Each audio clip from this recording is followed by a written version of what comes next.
probably behind this. Okay.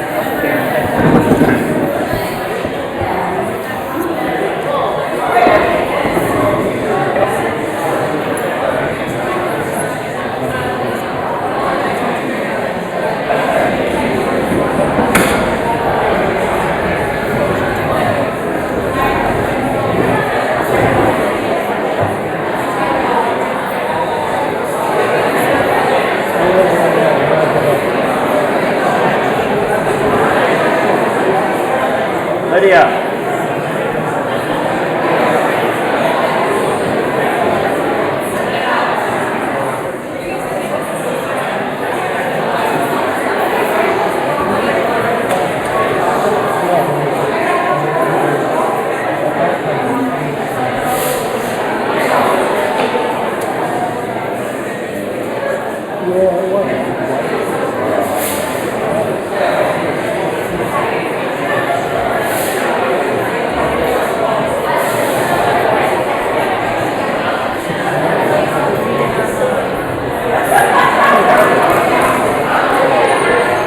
Lydia, I'll send it to you.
Good morning, everybody.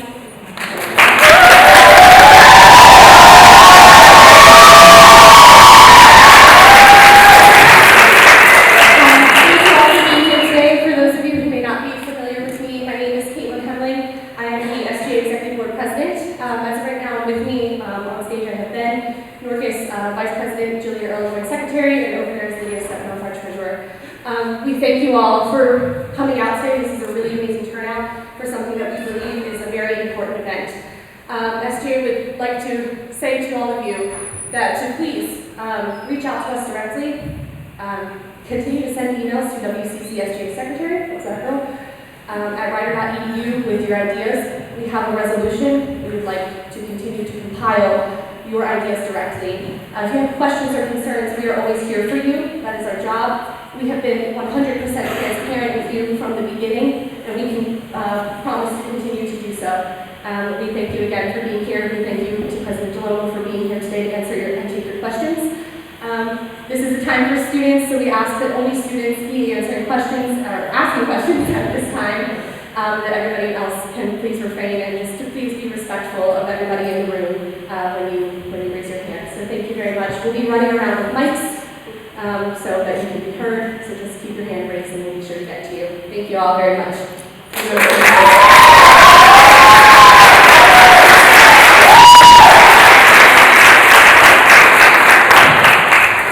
Well, first of all, I thank everybody for inviting me yesterday, particularly to come in and speak to you and have an opportunity to answer any questions or hear your thoughts on the issues. What I'd like to do, I think it might be helpful if I spend a minute or two in the beginning, just to give you an update of what's transpired since the last time I spoke to you about when we first announced that we were doing this study. So just bear with me a second, and I'll kind of take you through that process. As you know, we had our board meeting on October 25th, as that time the board authorized us to do a study on this initiative to do one campus option. And so since then, the committee was put together. It consists of 11 board members, as well as a number of senior management folks, as well as Westminster Fire College leadership, as well as an outside consulting help along the way. The initial study was really designed around the idea of the single campus, the consolidation, moving this campus over to Lawrenceville, and the goal of really helping do two things. One is, as I said all along, stabilize the short-term financial situation of Rider University, but also to allow us to invest in the growth of Rider University long-term.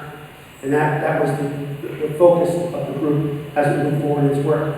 There's actually been 4 official meetings of the committee. Now, there's been a lot of work in between the committee meetings, a lot of discussions, a lot of shared information, but there's really been 4 formal meetings. The first one took place on November 18th, and the subsequent ones took place on 12/9, 12/19, 1/10, and those were the last ones that are held. We also had a special board of trustees meeting held on January 17th to update the full board on the progress of the committee and give them the ideas of where we are, the issues we're looking at, and so forth. But also to give them an update on where the university is involved in the strategic planning process. You know, we started that process about a year ago, and so that really has to be tied into the review of the Westminster Fire College and the consolidation issue. Now there are additional meetings coming up with the special committee. We actually have one next Tuesday, the 31st. There's another one scheduled for on the 14th, on the 20th, and then the next full board meeting is scheduled for February 21st and 22nd. I should mention that before I talk about what's going to sort of look at in those meetings, let me just tell you that, as you well know, I think, I've received numerous emails, phone calls, personal communications, asking us about the status of this initiative, as well as really providing very strong sentiments, feelings, attitudes, and thoughts on how we should or should not proceed. So the vast majority of those communications, as you also can imagine, have been basically leaving the structure as it currently is, and not to make any changes. Although I must tell you, there's been a few other issues, other sentiments of looking at this and possibly making a change. There's been some supportive comments in that regard, but I don't want to leave anybody the impression that it's been, a balance thing. It's really been very, very heavy to the side of don't make any changes. My point here is that we've heard the communications, they're loud and clear. We've reviewed all of them. We've responded in terms of acknowledging receipt of all of them. In some cases, we've responded back with responses in more detailed fashion. But there's been a lot, and I just want to make sure people understand that we have seen them, we hear them, we share them, we review them, and so forth. We also continue to monitor the press coverage as well as what's happening in social media. As I know, we have technology going on in this room right now, so I imagine see myself on social media relatively soon. Let me also give you a flavor of what we've been sort of looking at in these meetings. And in doing that, I'm not sharing specific data or specific issues, but just to kind of give you a feel for what we're doing, because basically the committee and the board is still a work in progress. They have not made any decisions yet. That has not happened. I really want to make that point clear. No decisions have been made, and I'm not really quite sure when the board is going to make a decision. As I mentioned early on, I continue to mention that we originally were shooting toward that February board meeting, the 21st and 22nd, tied into the university's strategic planning process, which hopefully we can decide at that point in time. I'm not sure if we're going to make that date. The other thing I've mentioned all along is that we're not going to be managing any artificial date. It's more important that we do our work thoroughly so we make the right decision. If that means we go beyond the February date, so be it. And I can't tell you definitively right now because we're in the side yet, but most likely it will move into probably March sometime. We have to have special meetings in the month of March to kind of bring closure to this issue, again, both on the Westminster study as well as the strategic plan. So, what are we talking about? The first meeting was basically organizing the process, structure, timetable, and so forth.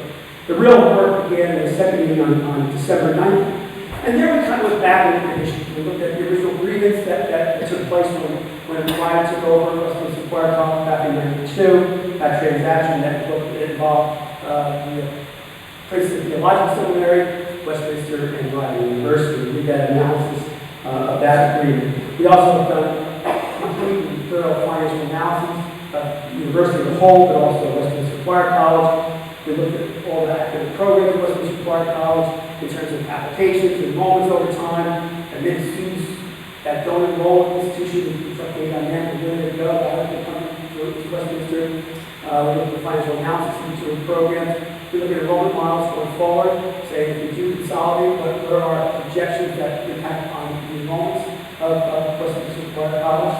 Look at tuition impacts on those projections going forward. So we're really trying to be as proactive in analyzing what will be the results if we made decisions economically, enrollment-wise, application-wise, as well as other areas related to image branding and impact of donors.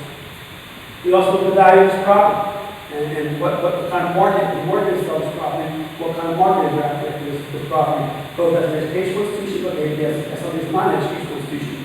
And what does that consist of? Because you have to factor in the market, community, zone, the township, legal issues, all those things that go into play when you look at those kinds of things. The third meeting really began when we started looking at operational and personnel savings. If we were to consolidate on one campus, what kind of operational personnel savings do we have as a result of that? What would be the impact on Westminster continuing education programs in terms of enrollments, revenues, brand awareness, pathways that we get those students, those young students that they get more later on in Westminster undergrad and undergrad students. So look at the impact on the conservatory. There's going to have 5 locations for the conservatory here as well as other areas. So look at those impacts. And we also try to look at one thing that the study will beyond just looking at the one campus option, but looking at other permutations of these things in terms of where we see the campus. Could we do a new version of a 2-campus model and operate differently, as well as some other different analysis that we want to look at. The fourth meeting, the last one we had was began looking at the academic prioritization process, the results. As many of you know, as the faculty know, and staff know, we've been going for the last year and a half doing a prioritization process of all of our academic programs in the university. And those results have come in now, and we're going through those, and we factor that into our analysis as well.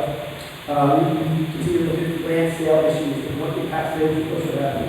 And we keep up with that periodically, the overall goal of the process.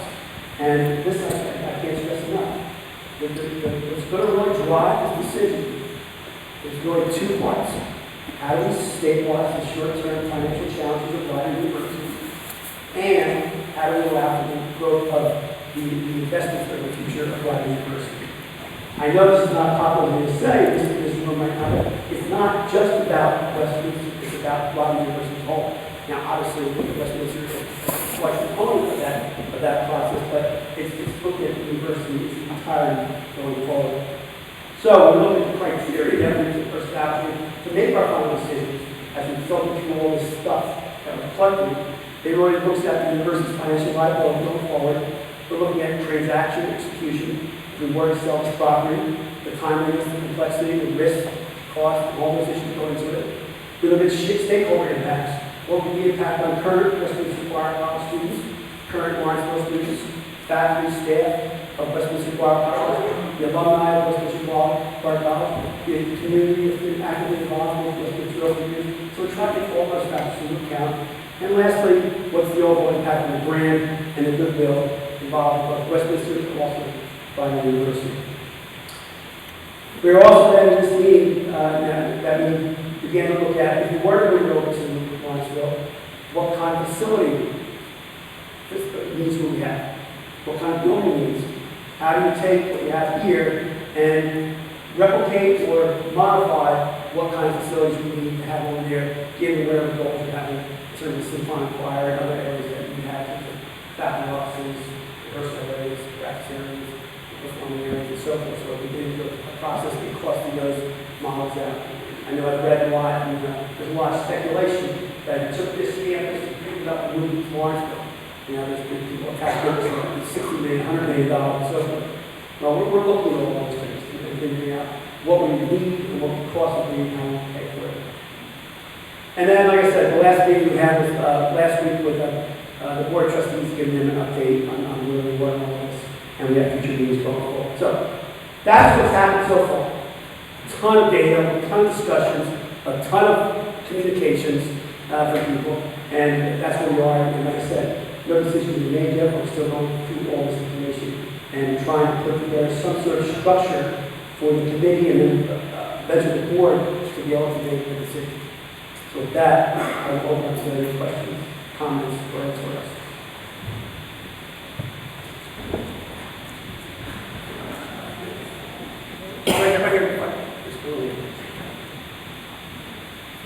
Hello, my name is Karen Becker-Leach, and I am currently a first-year graduate student here at Westminster.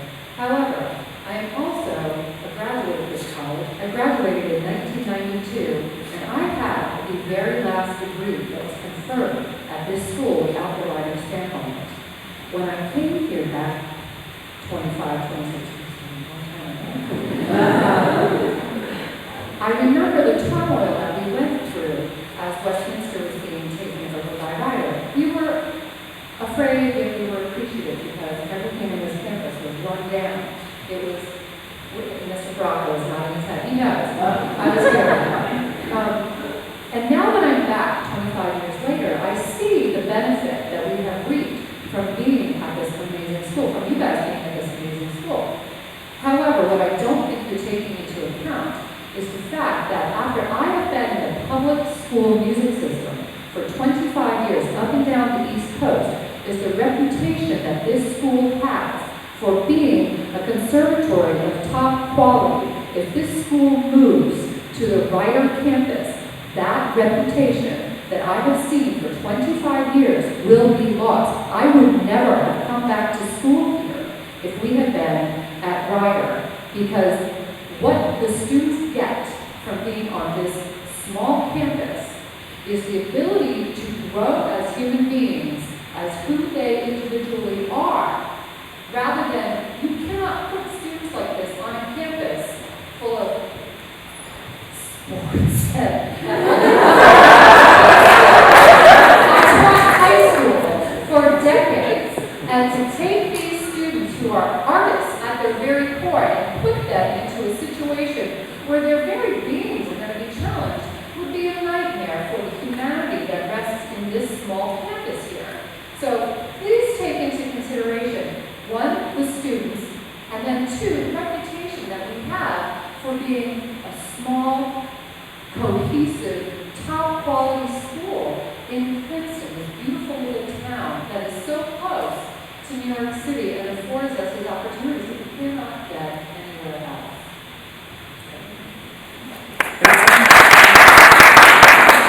I appreciate that. I want to tell you that is being considered. We've heard that, we know that. Yeah, I'm here. We hear loud and clear in very compassionate ways and very articulate ways, which we just demonstrate. It is something that's not going to be do you guys want to, can I have SGA to sort of play the role of people I don't want to appear to make favorites? I want to say I am Sheldon Mendes. I'm a sophomore here at Westminster. I am a summer camp counselor for UI at the Stowe Institute. It's a department that high school students and middle school students go to. I know that it's one of the biggest recruiting people that we're recruiting people to do here at Westminster. I attend a lot of these students every year to camp or heard of camps, or the alumni directly, or the alumni who students directly for the students to school.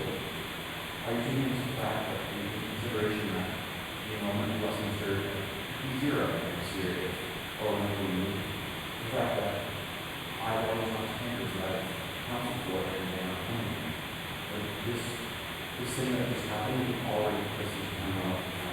No one will be out. No one will sit on this campus knowing that I might not be here soon. That being said, I was thinking in high school that was an alumni, that had an alumni meeting. He was one of the students being around. It's the fact that our little community, I think we'll survive. We're all here, we know, we already felt the lessons we experience.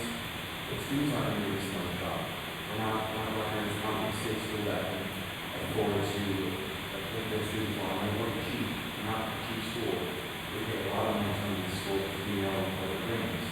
We don't have the ability that other schools do. And I know if I were a senior in high school and seeing all this happening, I would have gone to Delaware or Ithaca or anywhere else. I know that my money isn't worth wasting. Come to school just so it won't be here. Same with the other part.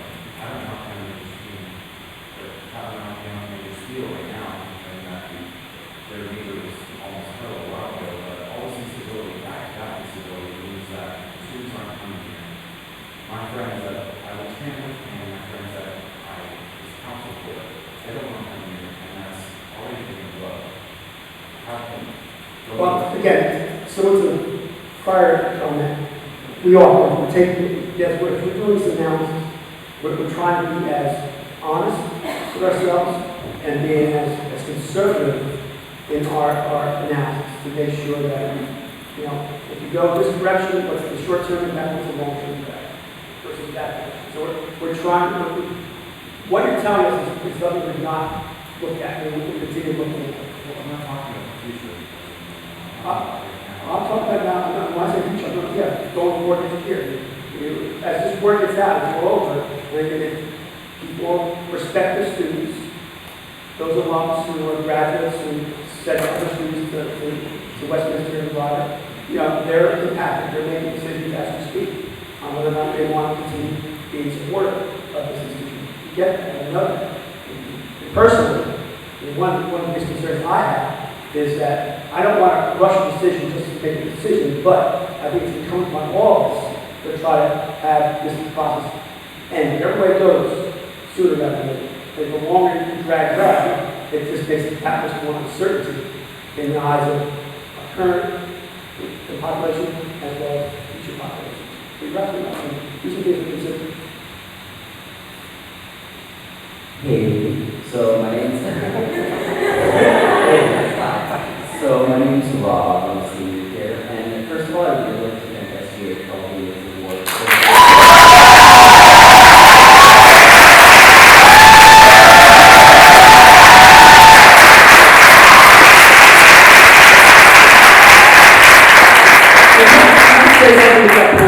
Because myself and Matthew and we meet with the SGA leadership here on a regular basis, just like I do on the Lawrenceville campus. And I can assure their fellow students and others that they are not a tool of the administration. They challenge us, they ask us questions, they want us to know who we are. I don't think it's a lot of steps to do the job, let's the students in a very professional, fair way. So I think we can talk to a blue in the face about how much this students was and reputation, but I'm thinking about how can we help you find a better alternative than scientists? Are there meetings you can go to that help you find different alternatives? Because I think by now you understand how important it is to start campuses for us. But I think what's not being considered as alternatives by everybody. We're just so focused on saving the school, but I think we need to help you find an alternative. Well, and I've got to tell you, some of the communications I've gotten is a lot, but current students, former students, and others who are not even, who have never went to school here, but have some connection to Westminster.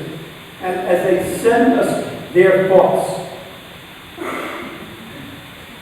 I understand totally the inclination to say how don't do anything. You should not change it because of all the reasons we all know. What I find really helpful, and to your point, when people offer ideas, suggestions, ways in which things might be done differently that should be considered. That's very helpful. But I must tell you, there have not been a lot of that. There's been more attack or, as a scared fall sometimes, and you're doing the right thing and looking at this issue, it should have been done a long time ago. But the vast majority were saying, this is not a good thing to be doing. I get it, but it's not overly helpful. So I would certainly suggest that communicate, whether you do it through writing, whether you do it through meeting the dean's office and others, because Matthew is very involved, Marshall and others in the university, and the Westminster helping us think through these issues. That would be very, very helpful. Yeah, because at the end of the day, I just want to save like 5,000 people's educations. So.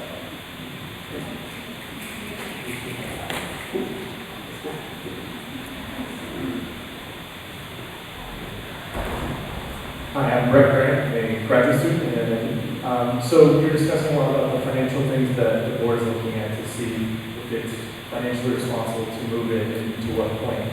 Can you explain a little bit about what you're looking at as far as, is there a limit where you say it's just too expensive to move it, it's not financially responsible, or is it, at this point, you're just seeing what the price is to do it? I mean, is there a cap where you have to look at another option instead of the one campus when it's too expensive? Or is it just what's the most financially? Yeah. Well, that's a good question. As we go through the final analysis, we're looking at both, we obviously look at Gilmore University's financial situation. As not to be overly crude, but there's no Ryan University, no Westminster Choir College. So we've got to take it at that level as well. But in doing that, we've also looked at Westminster as its own entity and looked at its costs, its revenues, and the fundraising, all the components go into that. So we're looking at both those things. And that's why I said when it comes back to the analysis, it's got to come back to how do we solve the deficit situation at Ryan University, which incorporates Westminster, and Westminster contributes to those deficits. And that's a short-term issue. Cash flow, now I'm not too much finance here, but cash flow, that's about cash you actually have in your pocket to pay your bills. And we map that out in a very, very scientific way. And so you're looking at deferred maintenance of the campus. You're looking at what cuts have already made. Our faculty, our non-faculty staff have not had salary increases in the last 4 years. Our faculty, in our discussion with the AAP last year, and we've had salary increases for the faculty union as well. So a lot of people are sacrificing along the way for a long period of time in trying to get Ryan University to a more financially stable position. And you've got to how strong can people make those personal sacrifices. So it's not just about looking at Westminster, it's not just looking at Ryan University's fault, it's looking at the people and how much everybody can realistically sacrifice. Because at some point in time, we're going to hit a breaking point. There's going to be a tipping point when we're going to start losing talented people. And because they simply can't afford to make those levels of sacrifices. And it really comes down to a simple problem. And I don't want to make this sound overly simplistic, but if you run any organization, whether it's a for-profit, whether it's educational, a non-profit, a church, if your revenues don't equal or exceed your costs, you've got to make changes along the way. And that's where we're going to get to. So where we are right now, I'll be perfectly candid, I said all along, what we're doing right now is not sustainable. If we just simply said, you know what, this is too hard, let's leave it as it is and just pray to God it all works. That's not going to happen. Because we will run into more serious problems. And part of the problem is, if you don't make these kinds of changes along the way on a gradual basis, that's where you get to the point where we're today. You can't kick the can down the road too many times. And the longer you do that, the bigger the problem is. It's one of those big now, big later situations. And so you have to hit that magic point where that number is, we're there. And that's why we're trying to change.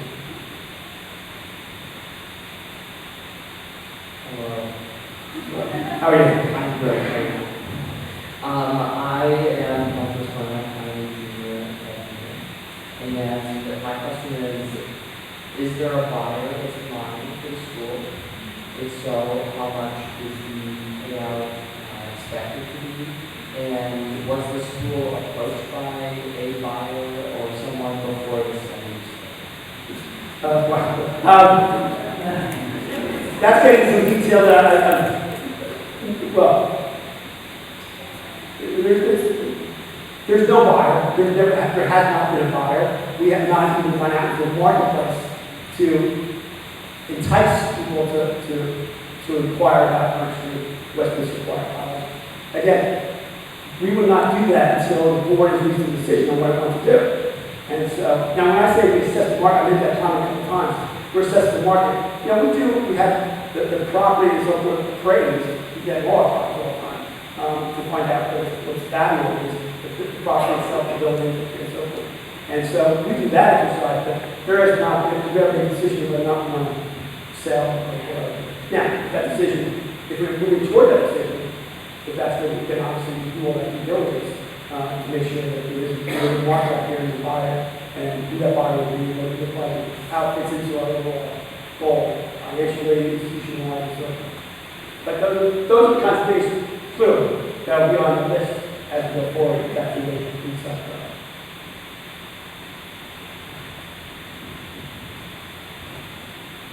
Hi, my name is Kimberly, first year grad student here. I want to continue to just talk numbers for a minute. So there have been numerous sources compiled by alumni that say that Ryder's debt at the moment is around $50 million. And then there's other sources that say that there's a potential increase of 13.1. So I would love to know from you the honest answer, what is Ryder's debt going to be in 2019? Well, we have a deficit for the university, as we're projecting, is, and I'm top of my head right now, we're projecting this year to be about $10 million. Now, that's unacceptable. So, we are working on things right now to get that deficit down.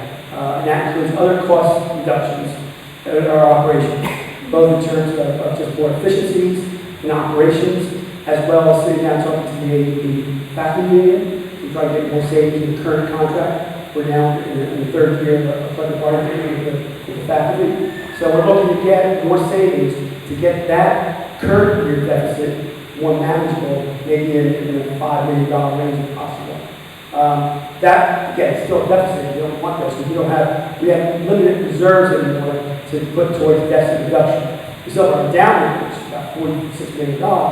But in terms of money put aside just to cover the deficits, right now, even in the best case scenario, enrollment-wise, cost reductions that we're working on, that gets us down to about $5 million deficit this year. Going forward, we do try to project 3 to 5 years out in our budgets.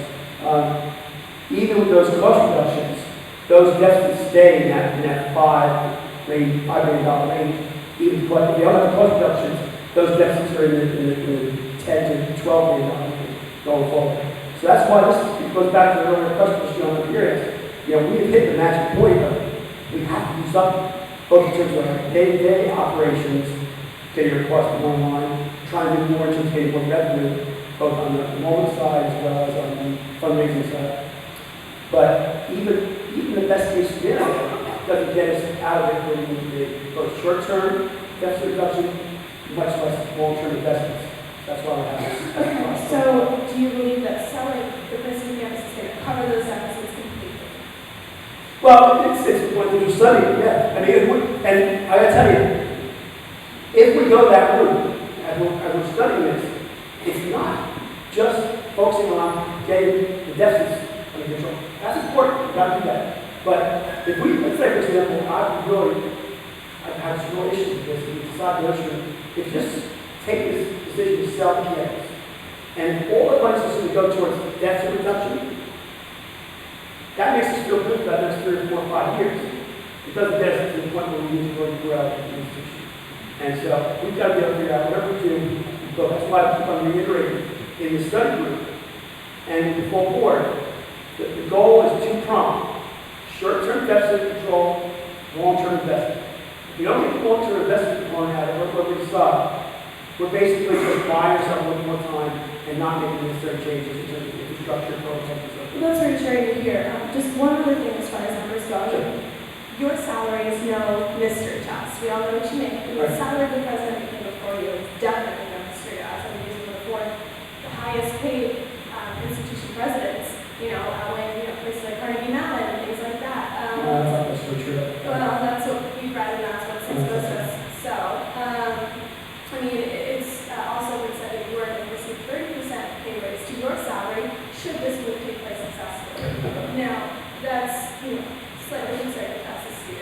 But, I'm not a big fan of that.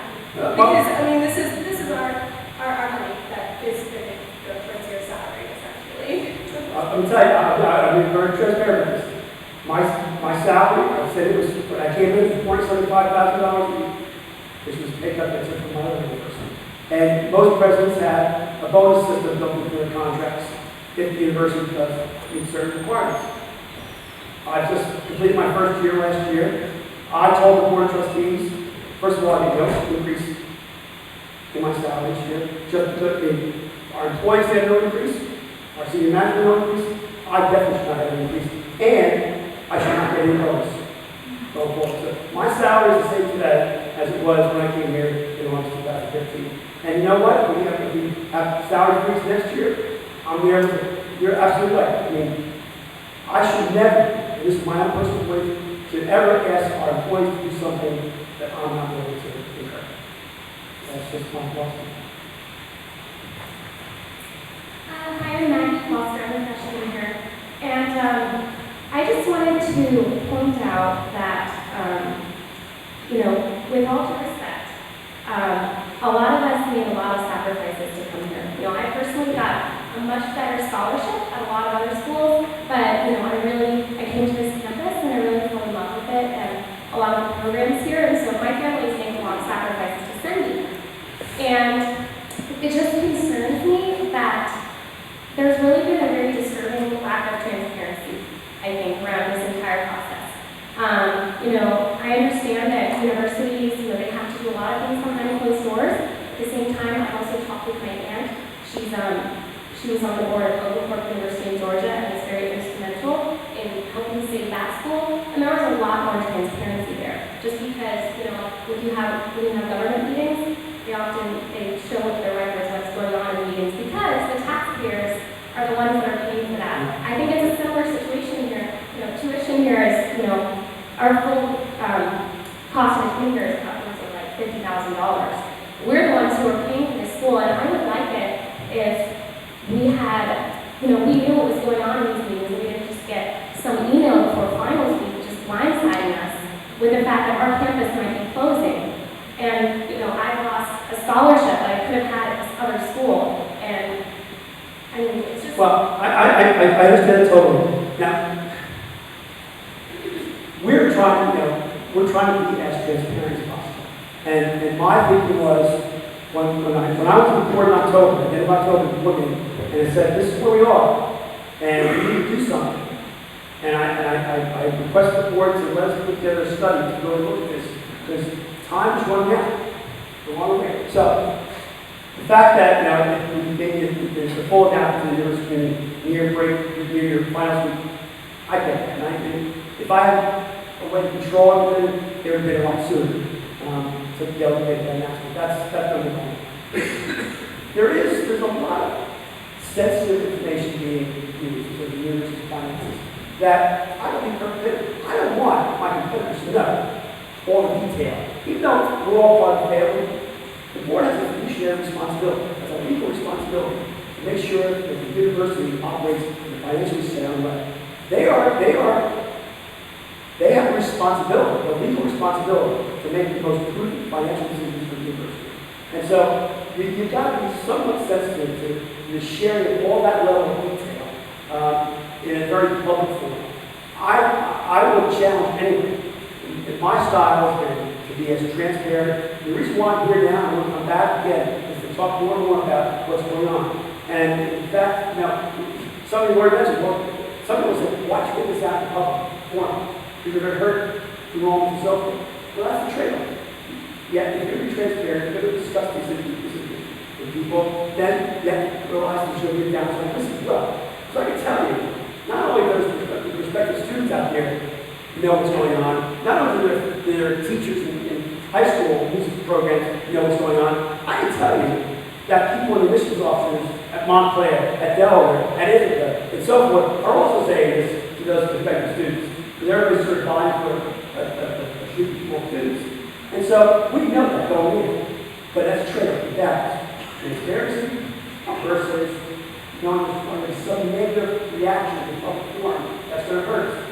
And I would say, I respect your feelings on that. But I think you're being as transparent as possibly can be, probably. Got your follow. I was also going to ask, there was something else you said a second ago. I think you mentioned that Ryder had a $46 million endowment. Is that, I think I remember reading somewhere that Westminster had $23 million endowment. Is that correct? Got it. 19. So I'm also wondering, I think it's something to say that our school has almost half the endowment when you have, a bit 10 for the student fund. But anyway, continuing that, would that endowment stay with Ryder if Westminster were moved? Because I do know that, looking on Facebook, a lot of the alumni who give a lot to the school are very upset that the money that they have given might be used for something they didn't intend. Well, we've looked at part of this analysis, we're looking at every individual endowment agreement. Endowment agreements are legal documents. And so when somebody makes a gift to a university, it goes into a legal document, and they say, this is how I want my money spent. And so we have to honor that part. So we analyze, we say, if, based on each individual agreement, endowment, if we move to Lawrenceville, if we take this program over, what impact does it have on endowment? And we've done that analysis. So you look at how much of the endowment is at risk if you move to Lawrenceville, we got numbers. It's a relatively small part of the budget. But that's, we look at that.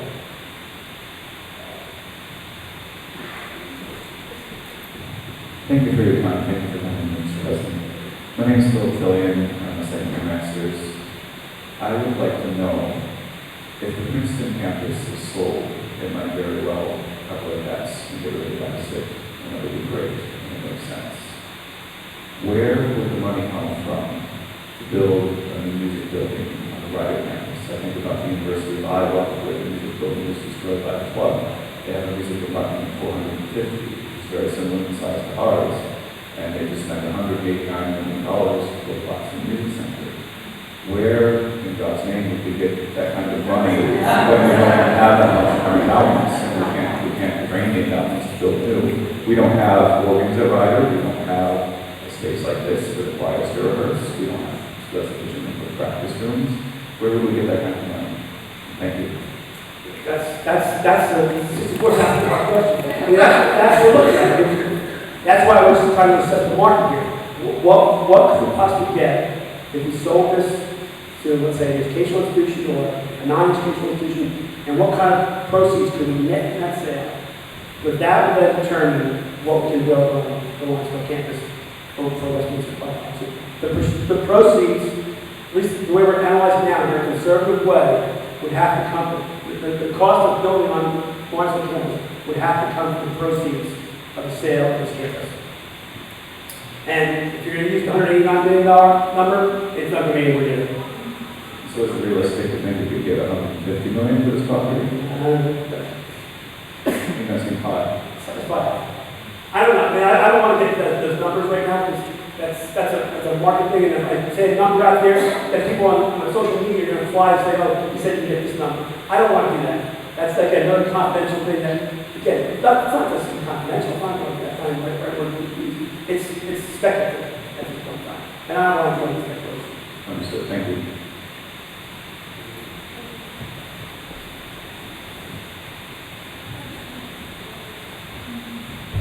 I'm Becca. I'm a music association executive, and I've been saying before, there's a lot of direction going around on social media.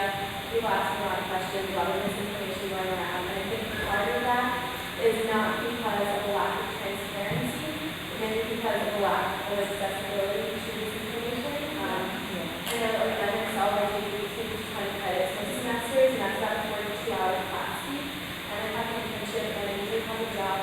And then the rest of that time we spend trying to piece together what's actually going on.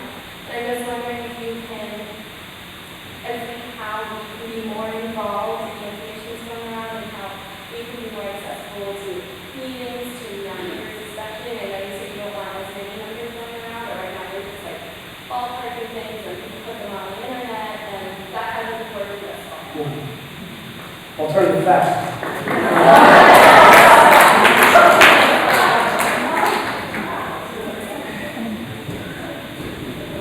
I'm going to be as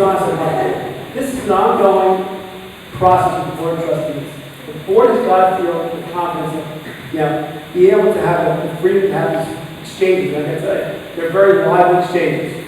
And so to have this be sort of litigated in a public forum makes it really, really difficult.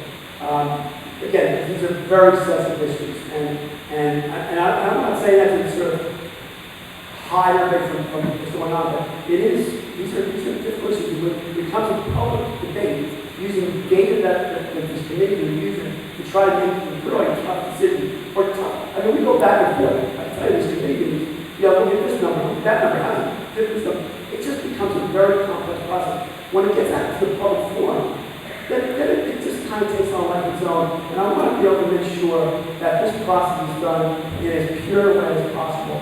And we'll share what we can share, but so much of this is fluid, it changes, and we've got to be able to have that sort of that confidentiality to be able to operate that way. Okay, and then I have a second part of this question. So we'll also propose looking at a different campus model about going back and forth about how much the cost of actually moving would be. And as Phil brought up, there's a lot of concern that our facilities would not be the best because it is so expensive to build good music facilities. Like, this is probably the only room for the space we have on campus. And we got a very nice woman gave us a donation for it. And it's a brand new, like, acoustically changeable, like, we don't have a lot of spaces like that. And with the price of how much it is to build new facilities like that, we're just concerned, I guess, that we might not have the best facilities. And there's concern about programs being cut because, like, our organs are built into our buildings here. So we would have to build organs into our buildings there. We're cut the piano program for understandable reasons, but we have the second largest organ department in the country. So, You're right. And again, these are all factors that are put through the sausage-making process we go through. This is all part of stuff that's sort of amped out in these very, very difficult and honest sharing meetings. But your points are well taken.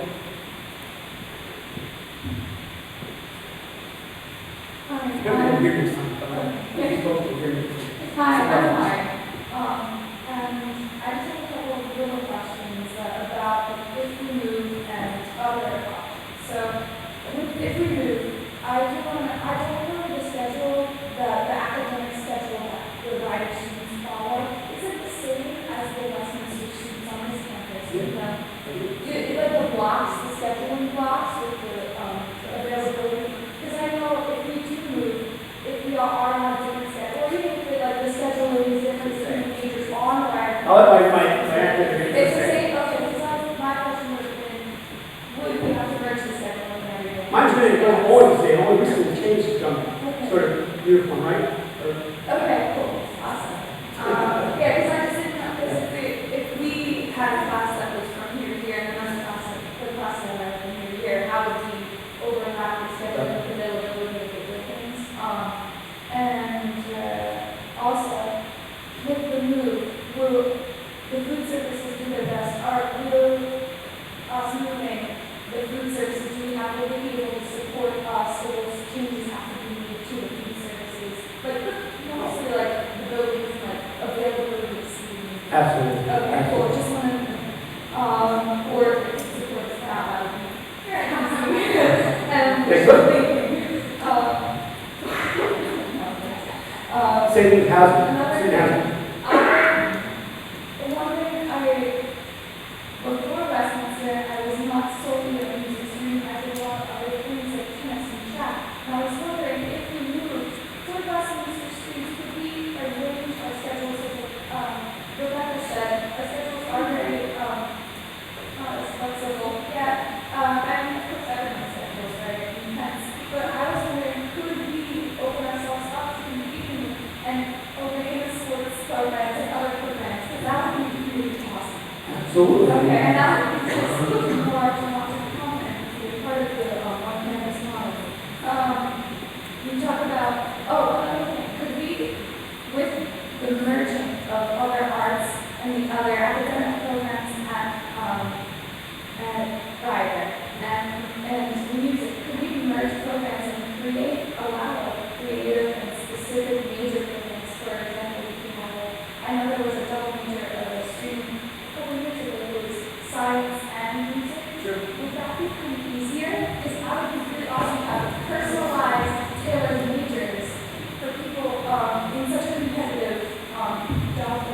Sure. I mean, just logistically alone, physically being close, yeah, we have some students do that now, Okay. but yes, absolutely. Okay.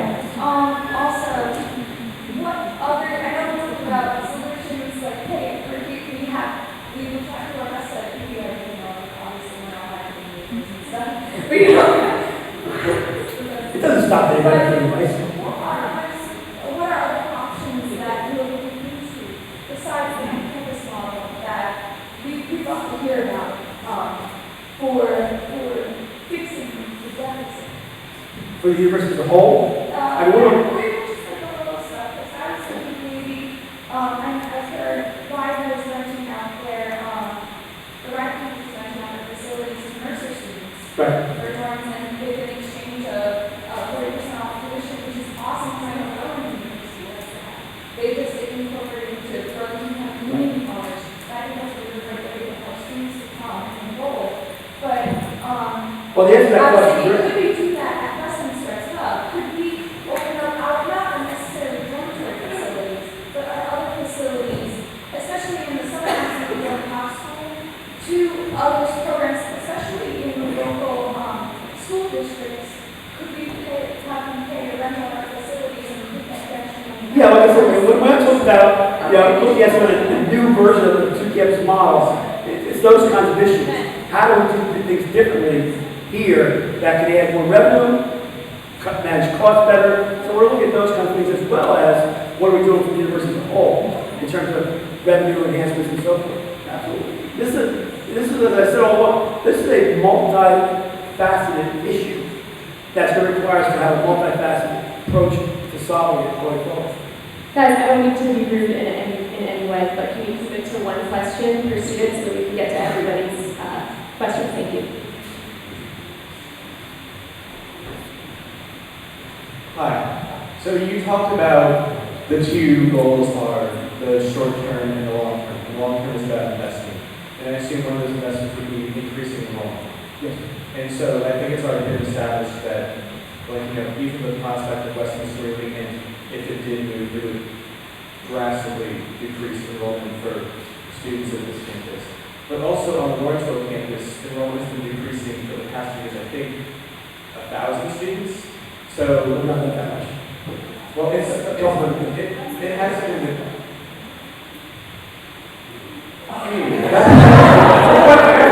Enrollment has been decreasing. So, how do you plan on taking the money from the sale or whatever is going to happen? How do you intend on the long term? How do you plan on increasing enrollment on both campuses, the Lawrenceville and the Princeton, or just the Lawrenceville if it was sold? Here's the hard part about universities, as for many universities. As I've said along, there's a declining pool of students coming to college today in terms of just the demographics. The number of you guys graduating from high schools is getting smaller and smaller. It's going to be that way for the next 20 years. So we're going to have a smaller number of students. So that means there's going to be a heck of a lot more competition to get you guys to come to any university. So that means that we've really got to we've got to present ourselves in a way that makes us very attractive. One of the key things I always said, you've got to become a university of choice for a larger pool of prospective students. Where we have a challenge at Rider University is that we have to have more programs in the university that are attracted to a larger pool of students. And that's an area that we're working on pretty aggressively right now. But it's an area that we're a little slow at, again. And that's one of the reasons why I mentioned going forward this key plan. One of the key areas that I want to see is to grow the university is the whole area of science, engineering, and technology. That's an area that we really have not done much of at all, particularly in the computer science. Secondly, we've got to make investments in our infrastructure. Our campus needs improvements, both in terms of renovations, deferred maintenance, new facilities, and so forth. There's got to be upgraded improvements. And those are big dollars. And we've got to make those investments pretty aggressively. And thirdly, we've got to make the university as affordable for people as possible. That's why we look at the amount of financial aid we provide. Financial aid is the fastest growing line item in our annual budget in the university. That just grows significantly. And so basically, it means we get less and less on us for each student enrolled, because we've got to make it affordable for people to be able to come to this university. So you take all those things into account. When you're developing a student plan, you've got to figure out how we're going to tap into all those three areas and make it all work, given our current finances, but also our long-term finances. So you asked the most important question. How are we going to move this needle forward for the university? We've got to make decisions that are going to allow us to get our costs better under control, but also allow us to enhance our revenues to be able to grow the university. And believe me, Rider University is not in this situation by itself. There are a lot of schools in the same situation we're in. It's just we're familiar with our case with the impacts. Hi, my name is Emily. I'm a junior music education major, and I'm a New York fellow with public students here. So obviously, social media has been a really popular vehicle for people to express their feelings and concerns with this I've issue. noticed that. Yeah, me too. So has social media presence by our students and alumni made a difference? And if so, is there a more effective way that we can use it? Well, social media is a phenomenon that goes beyond our university. But yeah, we look at it, we stay on top of it, we monitor it, we want to make sure we get a sentiment of it. But it's not the be-all end. You can't just, you have to be sensitive and aware of public opinion, both internally and externally, but you can't let it dictate the decision process. It's got to be a decision process that is thoughtful, based on data, based on mission, strategy, that's going to move the university forward. We're influenced, we know what happens out there, we know a lot of activity attached to it, but it really can't sway the decision one way or the other. It's not, you should make a decision that's not sound based on legitimate reasons, not just on public opinion.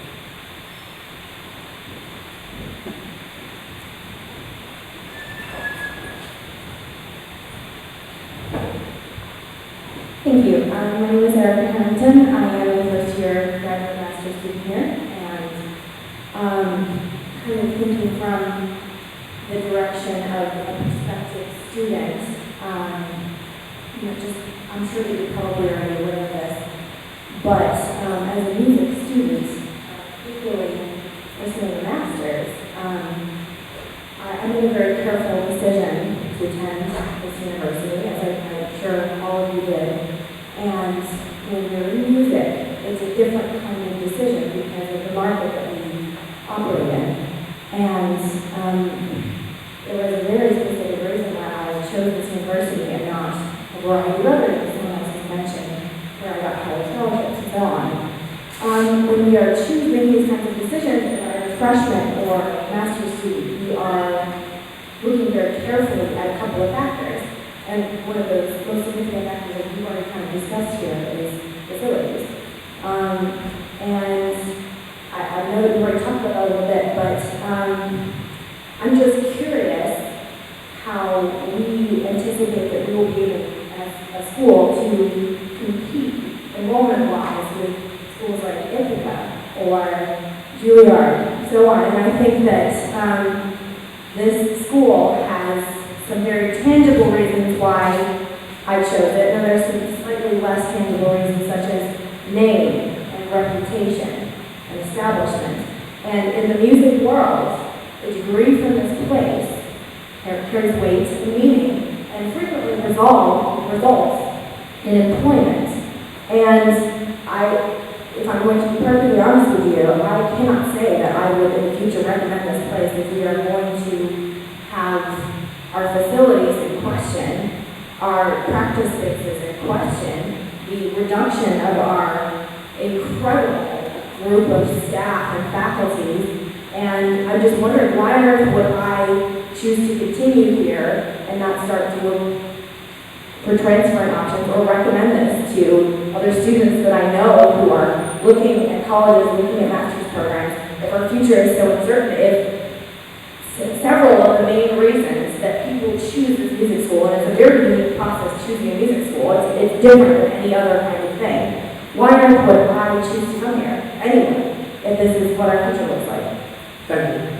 Because that's a theme that many people said, starting the very first comment made. And I get that. We all understand that totally. But I have to push back on it. When you ask, why would you come to Westminster Choir College? Yes, it's a pretty setting here. We have new buildings that are state-of-the-art. But I would like to think that many of you are here because the people sitting in the back here, people over here, the faculty, the quality of alumni, the experience they've had, the educational experience, if that's not the driving force, if the campus itself, the location of the campus, is the major reason why you're here, I think we missed the vote a long time ago. And I would argue that that's the case. I think it's because of the quality of the educational experience, the faculty, the staff, the people who give them their heart and soul, who are legends in their field.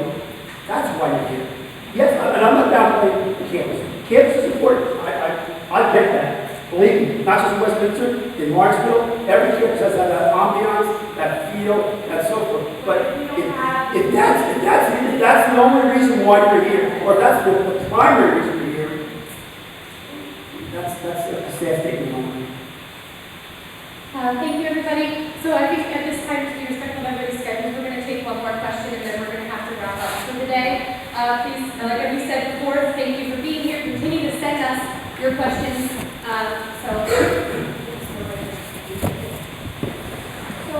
Hi, I'm Nancy, I'm a freshman.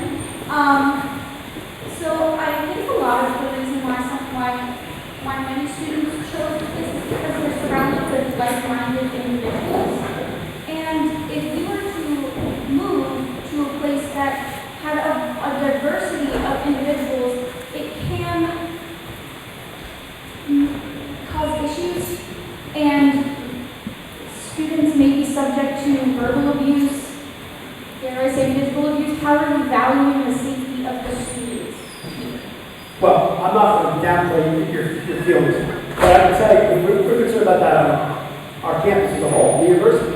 I mean, we want to make sure every student feels safe and protected, and they have that affinity with their fellow students, wherever major they do, or Greek life, wherever they do. So I get that, but that's something we're committed to regardless. And I can tell you, one thing we also looked at in our study, when I mentioned, we looked at the students that applied to Westminster Choir College, Rider University, they get admitted, they don't come. And we surveyed them, and we collect that data, so we reward to. We want to know why students don't come who have been admitted. And you know what school they go to other than Westminster Choir College, University don't. And usually the top of those schools are usually large universities. We do here. We ask them, why did you go there and not here? And there's a sentiment among a certain segment of the student population, not you guys, because you made the choice to be here, but saying that size was an issue to them. That was too small. It was environment. So there's another segment of the student population that I'm just telling you what the data says. There are those who say that they prefer to have a more large and more diverse music experience than what Westminster has. I'm not saying it's right or wrong. I'm just saying it's out there, and it's your results of people who chose not to come after they've been here. So I'd say there's two sides to that issue that we have to take into account. If you are so concerned with the reputation of this school, tell me, how is Dr. Miller supposed to run a choir of this intensity if he's got students running out to soccer practice and football practice all the time? That's a student choice. But this is a conservatory. We don't have those other options around here. We have students that are here because they want to sing and make music. If we move to that campus, and students like this lovely young person over here, and she, who has every right to go and play soccer, how are our exceptional choir directors supposed to run a program if you are so concerned with the reputation of this conservatory? How is it supposed to work? And as a high school director, I know when you've got kids that are pulled out for football and soccer or for even play practice, how are we supposed to keep a reputation when we perform with the New York Philharmonic? If we've got kids that need to go to other things, how is it going to happen? Tell me how you are concerned with our reputation. It's the educational experience. It's how the program's designed, and it's just by being on part of a larger campus environment does not mean you have to throw out the window this idea of this inclusiveness of the college experience and the choir experience. That's an educational experience. You're talking like a businessman. I'm married to a businessman. I'm an artist, and I don't see any concern with reputation. I appreciate your passion, but you're in argument mode right now, not engaging mode. Thank you, President Lobo, for being here. Please continue to send us our questions. We appreciate everybody being